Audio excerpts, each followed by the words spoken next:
নমস্কার সকলকে, শুভ সকাল। আপনারা যে যেখান থেকে দেখছেন আশা করি ভালো আছেন, সুস্থ আছেন। আমি চলে আসছি সকালবেলায় ফুল তুলতে। গাছে কত ফুল ফুটেছে চন্দ্রমল্লিকা।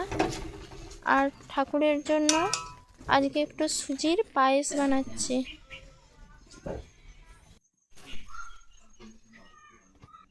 আমার ঠাকুর পুজো সারা হয়ে গেছে। এবার একটু চা আর বিস্কুট নিয়ে খেতে বসেছি। চা খাওয়া হয়ে গেছে। দারুণ ফুটেছে। আমি এক জায়গায় নিমন্ত্রণ। হ্যাঁ, কি সুন্দর লাগছে কচুরিপানা ফুলগুলো। তুলতে হবে, কালারটাও হ্যাঁ। ফুলগুলো তুলবো, না তুলতে হবে।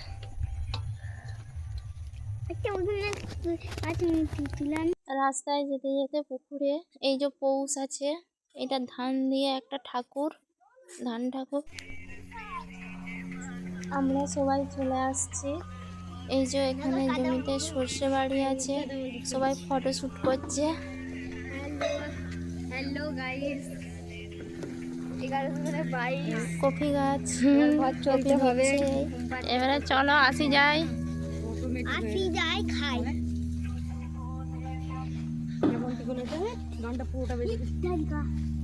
খালার মধ্যে গিয়ে পড়েছি, ফুলকপি গাছের জায়গায় পড়েছি। যাদের বাড়িতে আমরা নেমন্তন্ন খেতে আসছিলাম তাদের এই যে ড্রাগন গাছ, আঙুর গাছ, এই আঙুর গাছটা আমি প্রথম নিজের চোখে দেখলাম।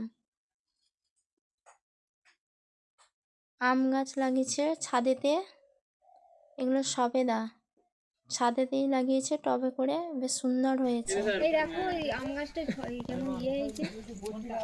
এই দেখো আম গাছটা মুকুল এসছে,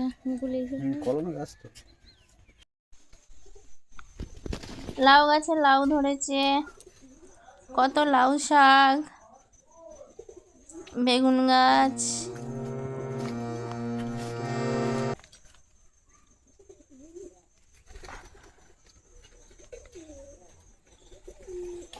এখনকার মতো ব্লগটি এখানেই শেষ করছি। Tata, bye bye.